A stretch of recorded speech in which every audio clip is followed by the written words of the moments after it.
Aloha everyone, welcome to the Captain Chris 808 channel. I'm Chris Solomon and this is the page where I elevate the historical, political, and cultural relevance in fandom, gaming, and nerd culture.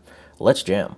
So due to the Trump administration's recent tariffs, board game manufacturers are struggling, and one in particular is suing the administration for its impact on its business. Stonemaier Games depends on a Canadian manufacturer in China to produce like intricate figurines and game pieces, so this situation definitely sucks, and I really hope that their efforts are successful. This video is going to be a love letter to board games.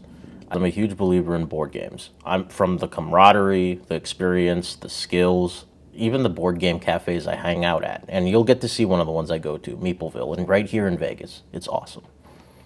Game night is still one of the simplest forms of entertainment for the homies and for the family, and while games are a massive source of fun, board and strategy games build essential reasoning skills, are great for your mental health, and are the perfect excuse to build community with new people, which is something that every nerd needs. Board games have a lot of wellness qualities. You know, internationally, we've seen a loneliness epidemic come into fruition during the 2020 COVID-19 pandemic. Loneliness is a serious problem. That's why governments have invested whole departments to this issue. In my research for this video, I came across the city of Asheville, North Carolina, one of many city governments in these past few years that have prioritized board games as a recreational game night activity in their community centers to help connect people. On their website, they promote during Wellness Wednesday, love that, the 5 mental health benefits of playing board games, which include building memory, logic, and reasoning skills, reducing stress, boosting brain power, countering dementia, and most of all, making connections. I can say, when board gaming, you're multitasking and strategizing against a number of other people who are all under the same rules as you. And the rules are always changing with each game you play. Board games do provide the means for people to be comfortable because everyone is on a level playing field. You can absolutely be comfortable with stabbing people in the back with that Uno reverse card as well, and everyone's laughing with you about it. It's just a fun time, and to get actively better for doing something is always great. Strategy role-playing games. Okay, so I love strategy RPG games because they're so immersive that you gotta dedicate at least a good 3 to 4 hours on them.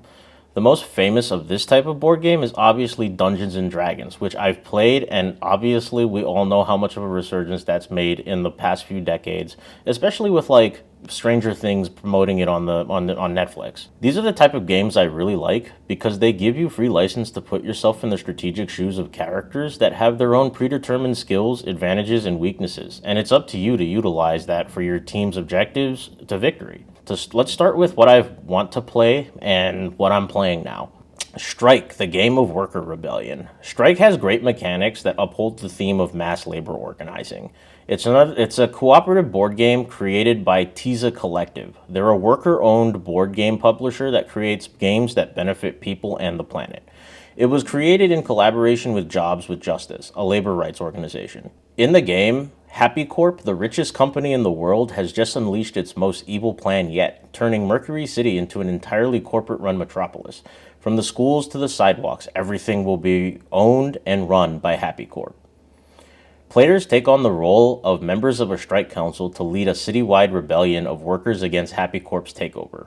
With their own specialties, you can play as a dock worker, nurse, pilot, cashier, college student, firefighter, and landscaper, who are all members of the strike council.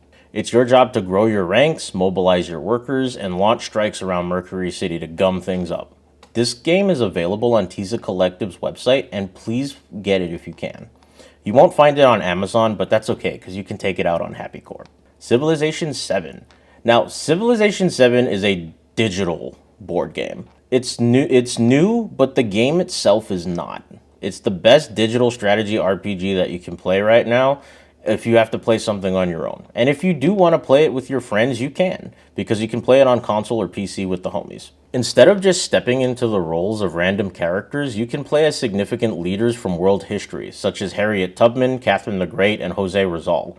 And each of them have their own pros and cons for leading their civilization. You can immerse yourself in the formation of your own civilization by establishing your government the way you want it, tending to the needs of your people, working on cultural and scientific progress, and also feel free to see all the challenges associated with civilization building. You have a lot to be on top of.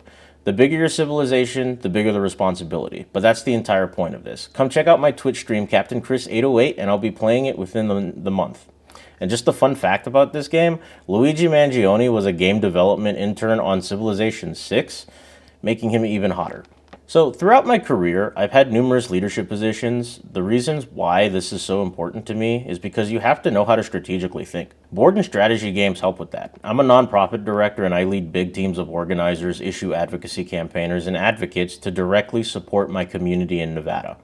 I rely on teams of extremely smart and talented people to help me execute the mission of helping young people advocate for themselves and the communities that they represent. To best develop a team, I use board game days to give my teammates a goal to accomplish where they can practice these skills practically and with a lot of fun. Being able to strategically think with the people you organize with is important to think through, especially when you have large public actions to plan and you're constantly doing a lot of very difficult and tedious work sometimes, but it's very rewarding when you do it with friends.